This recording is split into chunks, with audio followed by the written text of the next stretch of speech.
नमस्कार प्रेमळ स्वामी भक्तांनो. श्री स्वामी समर्थ.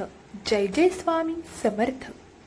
सर्वप्रथम सर्व स्वामी भक्तांचे आपल्या भक्तिमय चॅनलमध्ये खूप खूप स्वागत आहे. तर जर आज स्वामी तुम्हाला म्हणत आहेत की मला माहिती आहे तू थकला आहेस, दमला आहेस, या संकटापासून दूर जावे आणि निवांत क्षणात आपले आयुष्य जगावे, असा भ्रम तुझ्या डोक्यामध्ये चालू आहे. मग बाळा, हा संदेश तू शेवटपर्यंत ऐकून घे. तुझ्या जीवनात येणारा प्रत्येक संकटाचे प्रत्येक निराकरण होईल. तुझ्या प्रश्नाचे तुला उत्तर मिळेल. स्वामी सांगतात की तुम्ही जितकं या जीवनामध्ये गुंतून जाल तितकं तुमचं जीवन गुंतागुंतीचं होणार आहे.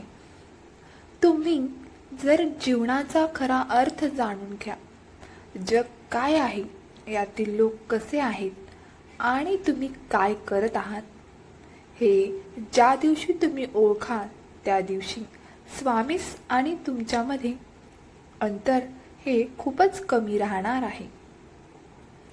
परंतु तुम्हाला ते ओळखण्यासाठी अगोदर स्वतःची परीक्षण करावे आणि स्वतःचे लागलेले कारण हे जगस्वार्थात गुंतलेले आहे. कोणालाही तुझ्या सुख आणि दुःखाचे काहीच घेणे देणे नाही. तुला वाटत आहे की हा सर्व परिवार, हा सर्व संसार तुझा आहे. तुझ्या असल्याने किंवा तुझ्या नसल्याने त्यांना खूप असा फरक पडेल. परंतु हा तुझा मोठा गैरसमज आहे. कारण ज्या दिवशी तू हे जग सोडशील तेव्हा फक्त 3 दिवस तुझ्यासाठी दुःख, शोक साजरा केला जाईल. नंतर हीच लोक आहेत जे तुला विसरतील आणि तुझ्या नंतरही आनंदाने जीवन जगतील. तू विचार केला आहे का, तू दिवस रात्र इतरांसाठी इतकी मेहनत करतो, जीवनात रान करतो, इतरांसाठी झुरत आहेस, जगत आहेस, स्वतःच्या आशा सोडल्या आहेस आणि तू स्वतःसाठी तुझ्याकडे लक्ष देत नाहीस. गोष्टी दूर ठेवून इतरांना सुखी ठेवण्याचा तू दिवस रात्र मेहनत घेतोस. पण ज्या वेळी तुझ्यावरती खरी वेळ येणार आहे त्यावेळी खरे सत्य विचार, सत्य स्वीकार, यातील कोण तुझ्या सोबत आहे आणि कोण तुला शेवटपर्यंत साथ देणार आहे. हे जग मोहमायेत गुंतलेले आहे. तुझी त्यात गुरफट नको. तूही त्यात तुझे जीवन व्यर्थ करू नकोस. या जीवनाचा सार समजून घे. जग स्वार्थावर चालत आहे. इथे कोणालाच तुझ्याशी काहीच घेणे देणे नाही. जोपर्यंत तुझ्यापासून त्याचा स्वार्थ साधला जाईल तोपर्यंत सर्वांचा आहेस. परंतु तुझं ते नसेल तर तू दुःखाचा डोंगर येईल.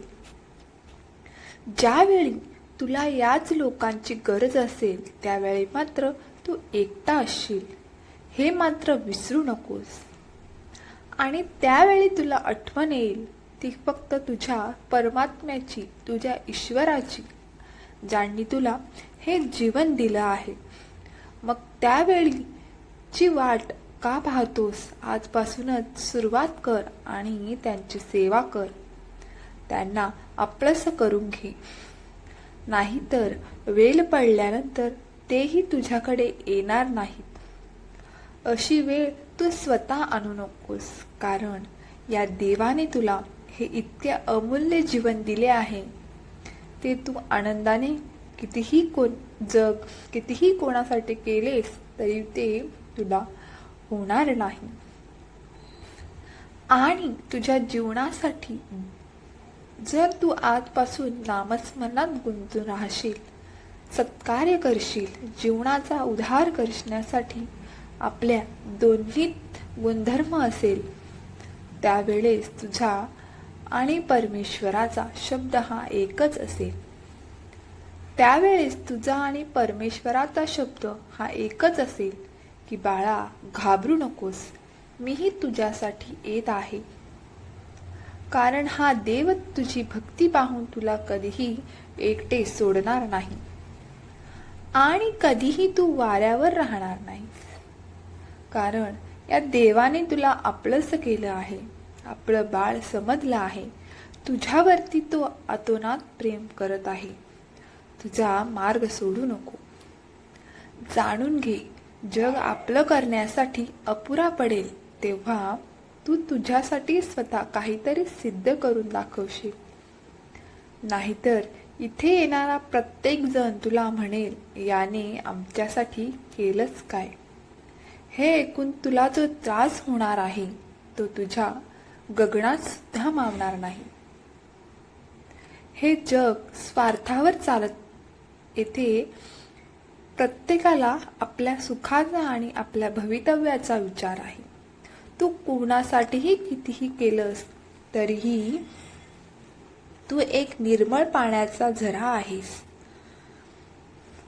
त्यामध्ये प्रत्येक जण तुला धुवून घेतील, परंतु ज्या वेळेस तू खळबळून वाहायला लागेल रस्ता तुला मिळणार नाही.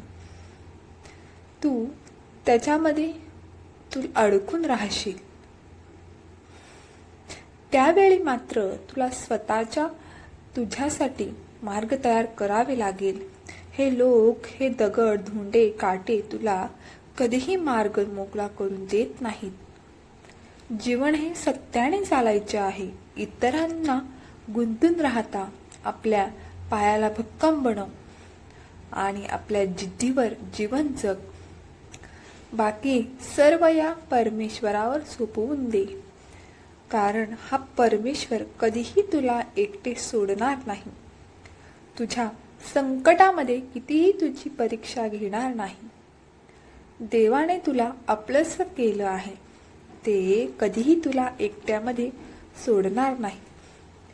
देव हा सत्याचा आड आहे. देव हा विचारांचा देव आहे. त्या मार्गाचा अवलंब करत राहा. इथे प्रत्येक जणाला येणारा दिवस आनंदात कसा जाईल त्यासाठी जीवन जगायचे आहे. परंतु आपल्यामुळे कोणाला आनंद कसा होईल हे विचार करणारे क्वचितच तुला बोटावर मिळतील. इतकेच सापडतील, कारण हे जग कुणाच्याही स्वार्थासाठी आपला वापर करायला मागे पुढे पाहत नाही. येथे जगामध्ये प्रत्येक प्राणी असेल, पक्षी असेल, तो देवाचा दात आहे. कारण सर्व विश्व हे देवाने तयार केले आहे. आपण इतरांवर अधिकार गाजवणे इतके आपली मोठी आहोत किंवा श्रेष्ठही नाहीत. ते स्वीकार करा. तुम्हाला आनंदाचा विचार करून जीवन जगवत आहेत तुम्ही, तर मग त्याचे प्रिय आहात. बाळा, त्यांच्या मार्गात आहेस तू. एकटा पडू नकोस. सोबत ठेव, ज्ञान सोबत ठेव, आत्मविश्वास कायम कर आणि स्वामी मार्गात चालत राहत.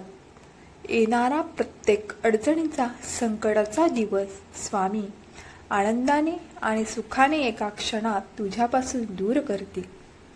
पण स्वामींचा हा इतका विश्वास मिळवण्यासाठी तुला स्वतःला सिद्ध करावे लागेल.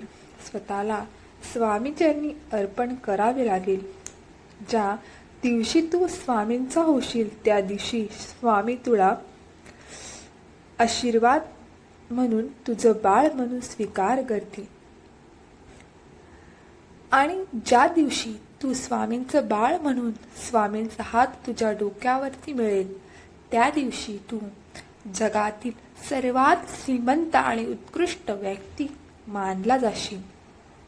कारण ब्रह्मांडाचा अयोग्य परब्रह्म श्री स्वामी समर्थ महाराज हे जर तुझ्या मागे आहेत तर जीवनात तुला यापेक्षा आणखी हवंच काय?